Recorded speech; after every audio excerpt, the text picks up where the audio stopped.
Baik, Assalamualaikum warahmatullahi wabarakatuh. Apa kabar teman-teman semua? Senang sekali kita bisa berjumpa kembali dalam materi pembelajaran pendidikan agama Islam dan budi pekerti. Untuk materi kali ini kita akan masuk ke materi baru, yakni tentang materi syaja'ah. Apa itu syaja'ah? Dan seperti apa pengamalan syaja'ah dalam kehidupan sehari-hari, dan juga secara pengertiannya mari kita kupas tuntas tentang syaja'ah ini. Tapi sebelum itu, ini sebagai pengantar saja, saya akan menceritakan beberapa cerita yang mengandung nilai-nilai syaja'ah. Untuk itu mari kita simak dan dengarkan ceritanya, mudah-mudahan bisa menginspirasi teman-teman semua. Yang pertama, judulnya adalah orang yang paling berani. Al-Bazzar meriwayatkan, suatu hari Ali bin Abi Thalib berkhutbah, "Hai kaum muslimin, siapakah orang yang paling berani?" Jawab mereka, "Orang yang paling berani adalah engkau sendiri, hai Amirul Mukminin." Kata Ali, "Orang yang paling berani bukan aku, tetapi Abu Bakar.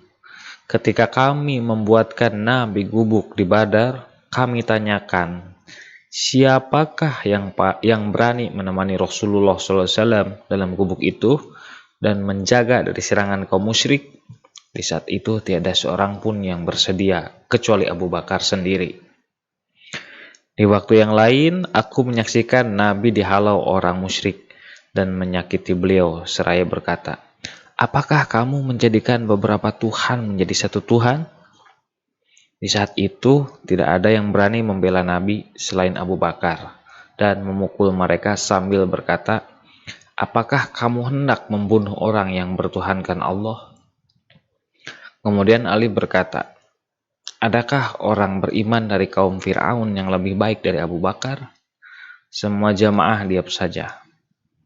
Jawab Ali selanjutnya, 'Abu Bakar lebih baik dibanding mereka, walau mereka memiliki 10 dunia, karena orang beriman dari kaum Fir'aun menyembunyikan imannya, sedang Abu Bakar menyiarkan imannya.'" Itu tadi cerita tentang Ali yang sedang berkhutbah, yang menceritakan tentang keberanian Abu Bakar menjaga Rasulullah dari kaum musyrik, ya. Kemudian juga keberanian seorang Abu Bakar menyiarkan keimanannya kepada orang lain, tidak sembunyi-sembunyi dan tidak tertutup. Itu tadi tentang Abu Bakar. Yang selanjutnya kita simak kisah Ummu Sulaim yang menjadi perisai Rasulullah.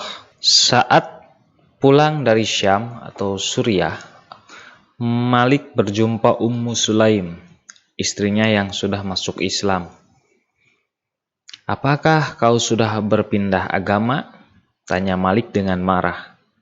"Tidak, aku tidak pernah berpindah agama, tetapi aku percaya dengan Anas bin Malik." Mendengar istrinya mengajarkan syahadat kepada anak lelakinya, Malik yang kafir itu semakin emosi. Selang beberapa hari, Malik pergi lagi ke Syam dan dihadang musuh-musuh sampai tewas. Sejak itu Ummu Sulaim berikrar, "Aku tidak akan menyapih Anas dari menyusui. Aku juga tidak akan menikah lagi." Menanggapi tekad ibunya, Anas selalu berdoa kepada Allah Subhanahu wa Ta'ala agar berkenan membalas jasa dan amal ibadah ibunya. Ummu Sulaim teguh pendiriannya. Saat Abu Thalhah datang meminangnya, dia menolaknya. Tekadnya harus berhasil menaklukkan calon suaminya agar masuk Islam. "Abu Thalhah, aku sungguh mencintaimu, hanya sayang kau masih kafir, sedang aku ini muslimah. Jika kamu masuk Islam, aku tidak keberatan menerima lamaranmu. Aku tidak akan menuntut emas kawin kecuali keislamanmu," katanya. Abu Thalhah tentu kecewa dan meninggalkan Ummu Sulaim. Namun karena sudah terlanjur cinta, dia datang kembali di kesempatan lain, namun Ummu Sulaim tetap pantang menyerah. "Abu Thalhah, apakah Anda tidak malu menyembah kayu?" katanya. Mendengar ucapan itu, Abu Thalhah menjadi sadar dan insaf serta berikrar memeluk Islam. Mendengar ucapan itu, Ummu Sulaim segera memanggil anak-anaknya. "Wahai Anas, kawinkan aku dengan Abu Thalhah ini." Berkat keteguhan Ummu Sulaim, Abu Thalhah memeluk Islam. Bahkan akhirnya dikenal sebagai pendukung Rasulullah yang gagah berani serta ikut menghadiri baiat Aqabah. Ummu Sulaim juga ikut terjun langsung dalam berbagai pertempuran bersama Nabi. Dia memberi pertolongan kepada prajurit Muslim dengan makanan dan minuman, serta merawat yang terluka. Bersama suaminya, ibu ini pernah bertempur langsung merebut senjata musuh untuk membentengi Rasulullah Shallallahu Alaihi Wasallam.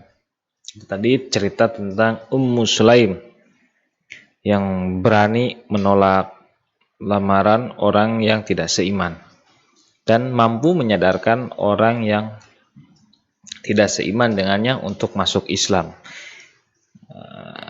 Inilah keteguhan dan keimanan Ummu Sulaim dalam memeluk agama Islam dan membantu Rasulullah dalam peperangan. Dia berani untuk terjun langsung untuk merawat luka-luka orang yang terkena sabatan pedang dan menjadi penyuplai makanan dan minuman bagi orang-orang yang sedang bertempur dan peperangan kala itu bersama Rasulullah Shallallahu Alaihi Wasallam. Baik, satu cerita lagi saya akan ceritakan. Judulnya Sebentar Lagi Seorang Penghuni Surga Akan Masuk.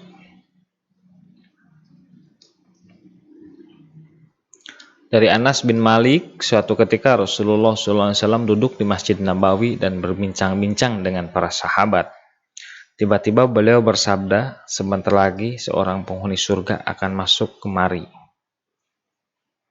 Semua mata pun tertuju ke pintu masjid dan pikiran para sahabat pun membayangkan seorang yang luar biasa. Penghuni surga, demikian gumam mereka. Beberapa saat kemudian masuklah seorang pria dengan air wudhu yang masih membasahi wajahnya. Apakah gerangan keistimewaan orang itu sehingga mendapat jaminan surga? Tidak seorang pun yang berani bertanya, walau semua sahabat merindukan jawabannya. Keesokan harinya, peristiwa semula terulang kembali. Bahkan pada hari ketiga pun terjadi hal demikian.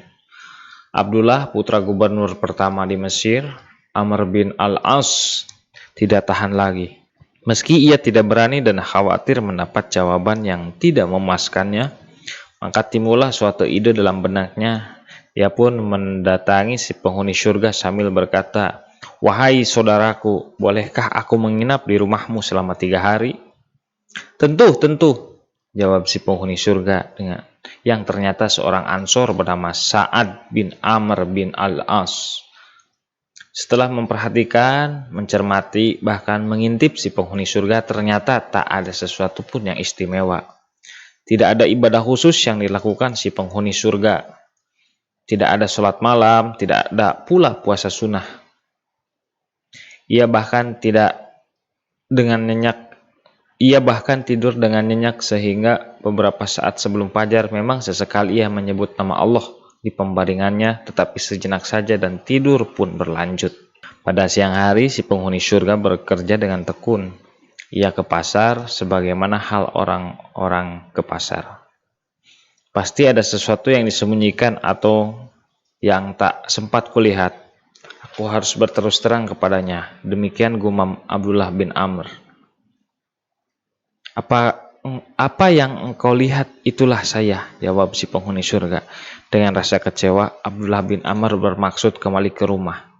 Tetapi tiba-tiba tangannya dipegang oleh sang penghuni surga seraya berkata, "Apa yang engkau lihat itulah yang saya lakukan.